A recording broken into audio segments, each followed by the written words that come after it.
اس کے اوپر جو ہے انہوں نے کہا کہ جی 8 ہفتے ہو چکے ہیں بشرا بی بی کے ساتھ ان کی فیملی کی بھی جو ہے وہ ملاقات اب تک نہیں ہو پا رہی ہے، یہ بھی ذہن میں رکھیے گا۔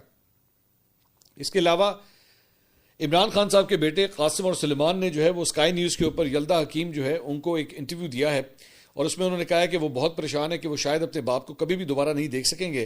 دونوں نے عمران خان کی جیل سیل کو ڈیتھ سیل قرار دیتے ہوئے کہا کہ ان کو سائیکولوجیکلی ٹارچر کیا جا رہا ہے۔ چند روز خبر ڈیلی ٹیلی گراف نے بھی یہ رپورٹ کیا تھا کہ پاکستان جانے کے حوالے سے عمران خان کے بیٹے قاسم خان نے کہا تھا کہ اگر ہمیں گرفتار کر لیا گیا، یعنی کہ اگر یہ وہاں پہ پاکستان آتے ہیں اور اگر انہوں نے کہا کہ اگر ہمیں گرفتار کر لیا گیا تو ہو سکتا ہے کہ وہ اپنا اثر، اپنی ناقابل شکست قوت ارادی کھو بیٹھے۔ عمران خان صاحب ہو سکتا ہے اپنی ناقابل شکست قوت ارادی جو ہے اسے کھو بیٹھیں، کیونکہ ظاہری بات ہے بات اولاد کی ہے۔ شاید یہی وہ ایک چیز ہے جو انہیں کسی معاہدے پر مجبور کر دے، کیونکہ وہ کبھی نہیں چاہتے تھے کہ ہم سیاست میں آئیں۔ تو انہوں نے کہا کہ کہیں ایسا نہ ہو کہ اگر ہم پاکستان آتے ہیں اور ہمیں اس طرح گرفتار کر لیا جاتا ہے تو عمران خان صاحب، ان کے والد صاحب جو ہیں، وہ ابھی تک اگر اتنے ریزولوٹ طریقے سے اگر وہاں پہ کھڑے ہوئے ہیں تو یہ نہ ہو کہ ان کی ول پاور جو ہے وہ ٹوٹ جائے کہ میری اولاد کے ساتھ جو ہے وہ یہ سب کچھ ہو رہا ہے۔ تو یہ انہوں نے اپنے ایک انٹرویو میں جو ہے وہ یہ بات کہی تھی۔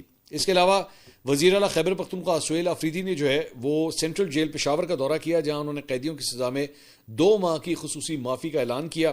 اس موقع پر وزیر اعلیٰ نے جیل میں قائم میڈیکل وارڈ اور ای وزٹ سسٹم کا معائنہ کیا، قیدیوں سے ملاقات کی، ان کے مسائل سنے اور موقع پر احکامات جاری کیے۔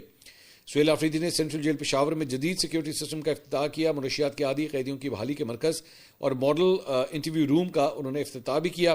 انہوں نے کہا کہ جرمانوں کی عدم ادائیگی کے باعث قید افراد کے جرمانے حکومت ادا کرے گی۔ سہیل آفریدی نے قیدیوں کی سہولتیں بہتر بنانے کے لیے 2 کروڑ روپے دینے کا اعلان کیا اور قیدیوں کی شکایات کے فوری ازالے کے لیے ڈیجیٹل کمپلینٹ سیل قائم کرنے کی ہدایت کی۔ سہیل آفریدی نے خیبر پختونخوا کی جیلوں میں قیدیوں کے لیے فیملی کوارٹرز میں مزید بہتری کی ہدایت کی، جبکہ دیگر صوبوں میں خیبر پختونخوا کے قیدیوں کو اپنے صوبے منتقل کرنے کے لیے متعلقہ صوبوں کو خط ارسال کرنے کی بھی انہوں نے ہدایت کی ہے۔ اس کے علاوہ تحریک تحفظ آئین پاکستان کے وفد نے امیر جمعیت علماء اسلام مولانا فضل الرحمان صاحب سے ان کی رہائش گاہ کے اوپر ملاقات کی اور قومی مشاورتی کانفرنس میں شرکت کی انہوں نے دعوت دی۔ تحریک تحفظ آئین پاکستان کے وقت میں سیکرٹری جنرل اسد کیسر، تیمور سلیم جھگڑا، شہرام خان ترکئی، حسین احمد یوسف زئی اور خالد یوسف چودھری بھی جو ہے وہ شامل تھے۔ ملاقات میں دونوں اطراف سے ملک میں موجودہ سیاسی صورتحال، آئین کی بالادستی، جمہوریت کے استحکام اور قومی یکجہتی کے اہم مسائل پر جامع تبادلہ خیال ہوا۔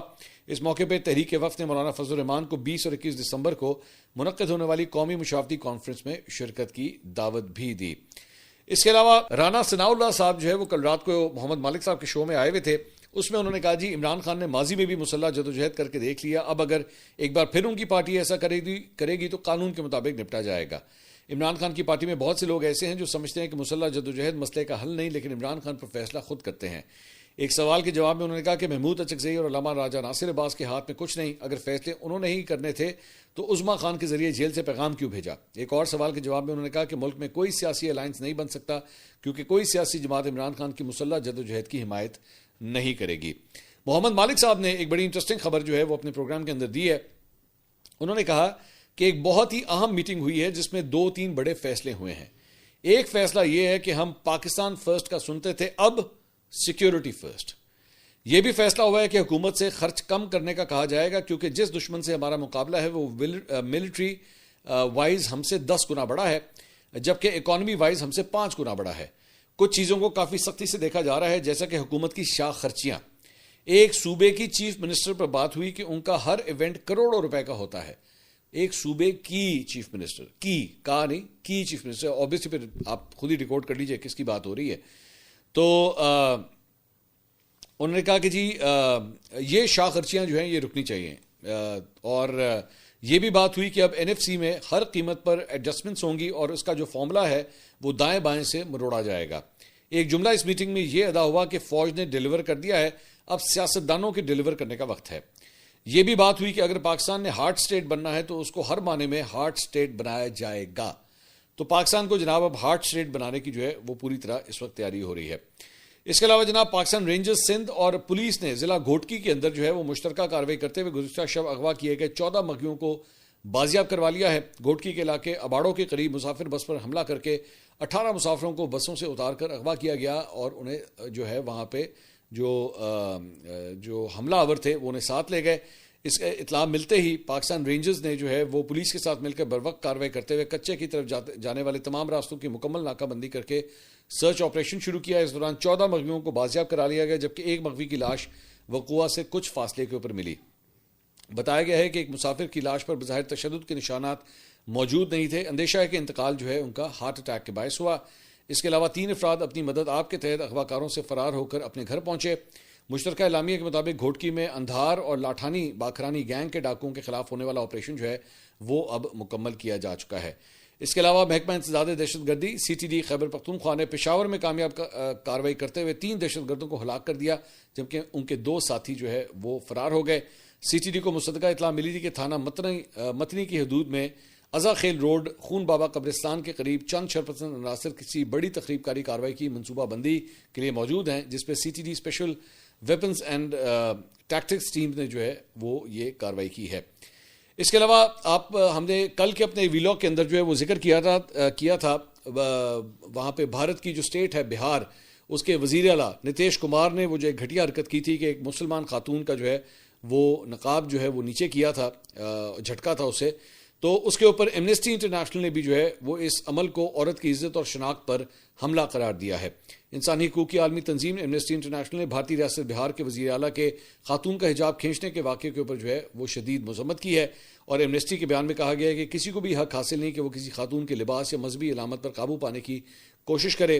تنظیم نے واضح کیا کہ ایسے اقدامات خوف کی فضا پیدا کرتے ہیں اور مذہبی آزادی کے بنیادی حقوق کو نقصان پہنچاتے ہیں. اس کے علاوہ بھارتی کرکٹ ٹیم کے سابق کپتان اور کانگریس رہنما محمد اظہر الدین, انہوں نے بھی جو ہے اس واقعے کے اوپر وزیر اعلیٰ نتیش کمار کو سخت تنقید کا نشانہ بنایا ہے اور کہا ہے کہ اس معاملے کے اوپر جو ہے وہ سخت کارروائی ہونی چاہیے. بھارتی میڈیا سے گفتگو کرتے ہوئے اظہر الدین نے کہا کہ یہ بہت بری اور جاہلانہ حرکت ہے, اس کے لیے میرے پاس الفاظ نہیں ہیں. انہوں نے کہا کہ ایک وزیر اعلیٰ ہونے کے ناطے انہیں سوچنا چاہیے تھا اور اس طرح کی حرکت انہیں نہیں کرنی چاہیے تھی. اس کے علاوہ دوسری جانب کئی ایسے فلم سٹارز جو ہیں وہ بھی نتیش کمار کی اس حرکت کے اوپر جو ہے وہ پھٹ پڑے.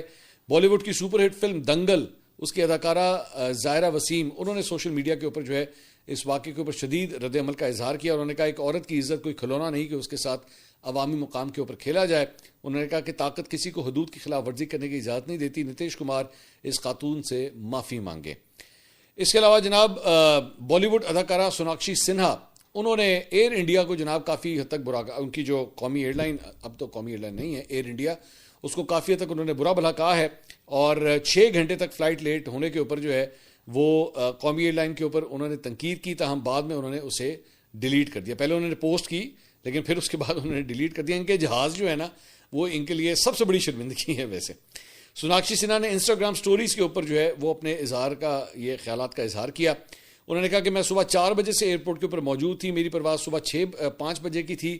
یہ پرواز 6 گھنٹے کی تاخیر کا شکار ہو گئی اور مجھے اپنی پرواز کے بارے میں کوئی نئی معلومات نہیں دی گئیں. اپنی پوسٹ میں انہوں نے طیارے کی کھڑکی سے لی گئی تصویر شیئر کی اور لکھا کہ تم سے سخت نفرت ہے.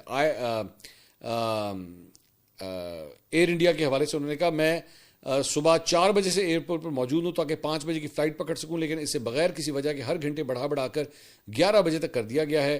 قومی ایئر لائن بہتر کام کرے, تاہم بعد میں انہوں نے یہ پوسٹ جو ہے وہ ڈیلیٹ کر دی. اس کے علاوہ سڈنی کے وہ جو ایک ہاربر کے اوپر جو ایک واقعہ پیش آیا تھا, جو 2 باپ بیٹا جو تھے جنہوں نے 15 افراد کو جو ہے وہ جاں بحق کیا تھا, تو ان میں سے ایک کو جو دبوچا تھا ایک مسلمان نے, اس کے حوالے سے احمد جس کا نام جو ہے وہ بتایا جاتا ہے, اور جو ایک پھل فروش ہے احمد الاحمد, اس کے بارے میں اپڈیٹس یہ ہیں کہ وہ اس وقت زخمی حالت میں ہے. ڈاکٹرز یہ کہہ رہے ہیں کہ خطرے سے باہر ہے, لیکن اس کی اس پہ جو گولیاں اس کے اوپر برسائی گئی تھیں اس میں سے ایک گولی جو ہے وہ اس کے کندھے کے پیچھے ابھی بھی پھنسی ہوئی ہے, اور ڈاکٹرز کو اس بات کا خدشہ ہے کہ کہیں اس کا ایک ہاتھ, اس کا ایک بازو جو ہے وہ کہیں ضائع نہ ہو جائے. ایک ڈیولپمنٹ جو ہے وہ یہ ہوئی ہے.